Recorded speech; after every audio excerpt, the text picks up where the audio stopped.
Minisita yateeka kwenanka ne saba jasabamu ajja kusaba mu linnya lya muwoozi eyo katuli kibaba nanka naye yateekaddewo akake akamanya minisita yafudde talina magezi kati n'ensi agitadde mu ndowooza y'okwesabye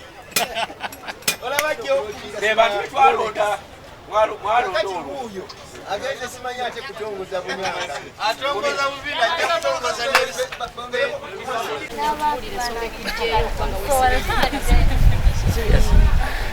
amanya gange nze Nasamba Maria Praise ekinzije kwegata mu Miss Kavi competitions ntinzikiriza that I can be the next Miss Kavi kubanga I have all the qualifications and I want wema mpisemu sobole okukirisa abawala abalala bali plus size abatekkiriza basobole okuba nti they feel nti nabo balungi ate basobole okwenyigira mu competition yonna. Naye bannange ziminisita kino kintu kyaleese ekyokubeera ekyobulambuzi mu nsi yaffe Uganda bannange ekyokuba nti empaka za bisi asinga Miss Kavi by the way nti asinga akabino bane hips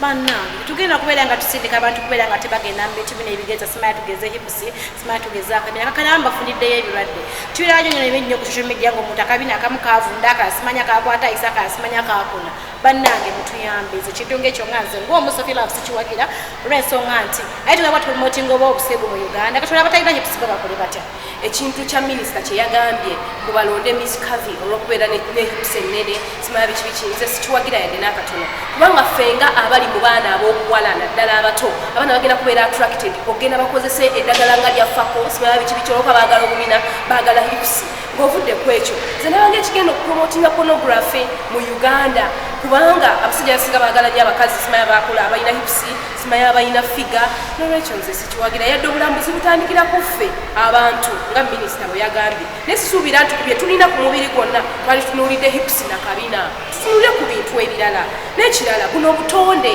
Katonda bwaba bw'ati bwe yakola omuntu tolina bw'ogenda kugukyusa abatalina hips bagenda feelinga small mu baana abalina hips ate abatazirina bagenda kuyaayana okukozesa ebidagala bazifune sikiwagira yadde n'akatono kintu kizimba ggwanga kiriza amabega nga minisita alina ebintu bingi byalina okulookinga hips z'abakyala tulina ebintu bingi wano mu ggwanga lyaffe ng'ebyobuwangwa minisita byalina okutandika okukola ekyo ekintu ekyo kati ze neewuunya kulanga minisita mulamba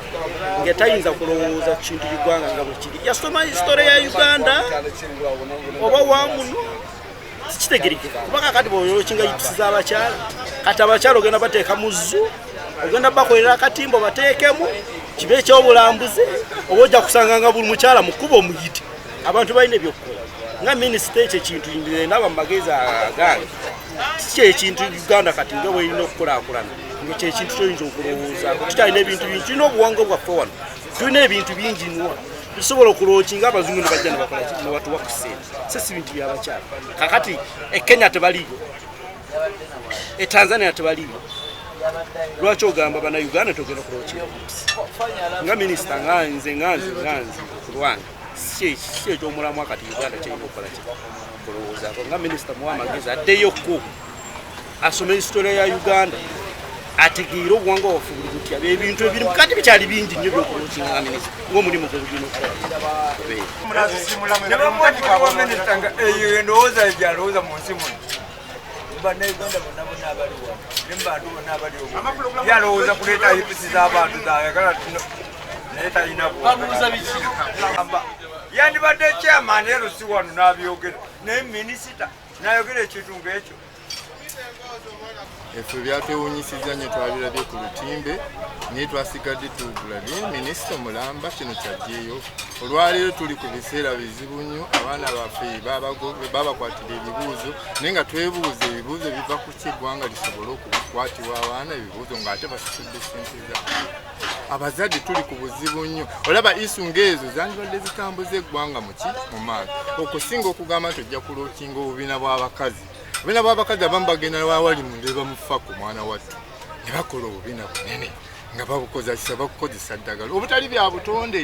kati ekyo okireetera ogamba nti babeere nga badda mu mpaka ez'obubiina kibeere tekijja kutwala eggwanga mu maaso wabula kiba kirina engeri gye gitwala eggwanga lino nti gyonoonefu mwana wattu kubanga ekyo kibanga kikwataganako ng'obwenzi. Lwaki kati wabaddewo emabega nti baagala ebintu ebyemabega, so nti omuntu bw'anaakola ekintu ekyo ajja kuba akoze maketi abantu ababyagala bajje nnyo wano mu ggwanga lyaffe. Ekyo bannange tekitwala ggwanga lyaffe mu maaso. Minisita waffe yandibadde wakiri adda mu byaki mu byobulimi. Olwaleero kasooli abantu baalima kasooli waabwe n'akola ki mu ggwanga muno n'atasobola na kubeera nti afuna akatale. Bandibadde baddamu ebyo ebintu ebisobola okukola ki okutwala eggwanga mu maaso. Nteesa bwenti eggwanga lyalibadde nga baminisita ng'abo basobola okutuula awamu, so omu okweyawulamu ogenda n'afulumya ekyo ekintu ekyatwewunyisiza mu butuufu kyawawaazizza eggwanga. Wano juzi omukyala yazaala abaana 6 ne bafa olw'okuba gavumenti ya minisita terina buyambi bwonna bweyabusobola muwa. Abaana be ne bafa omulundi gumu. Kiki kyandibadde ekyabulambuzi? Minisita okulookinga hips wano mu ggwanga gokyolabye ekyo ekyamakulu. Ng'one eggwanga tulina ennaku abantu bafa mu ddwaliro. Omukyala yafiirwa abaana be bangi bafa abatamanyika. Gwe minisita nga minisita amazima amatuufu bw'olaba eno ensi ekyo kyoteekeddwa okuba ng'oleeta mu nsi wano. Walumu amadini gatabakkiriza abantu ogenda bakola ati abalala gwe n'olookinga ekintu ekyo olinga tabeera muno mu nsi. Sima minisita waawa gwe minisita waawa onateekeddwa okuba nga amanyi bannayuganda engeri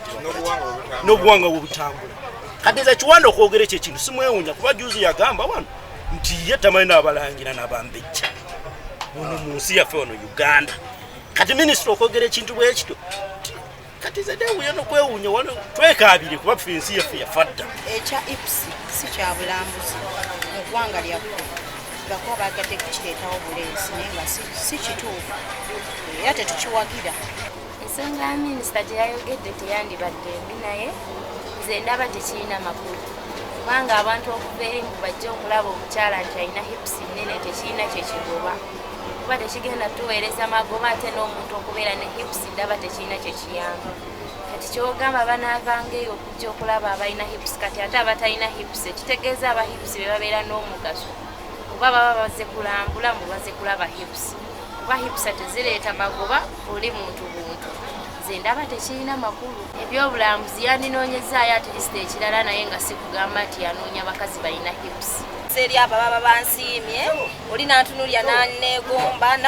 wekitegeera mu ngeri ey'ekitiibwa so si kuva eri nti abantu bajja okulambula bajje batunuulira enze hipusi zange kunnambula kuki ewaabwe baba tebali hipusi olaba nga bafudde Bulaaya okugamba abanga adgrading abakyala kitegeera kubanga engeri gy'oyita abakazi envuulu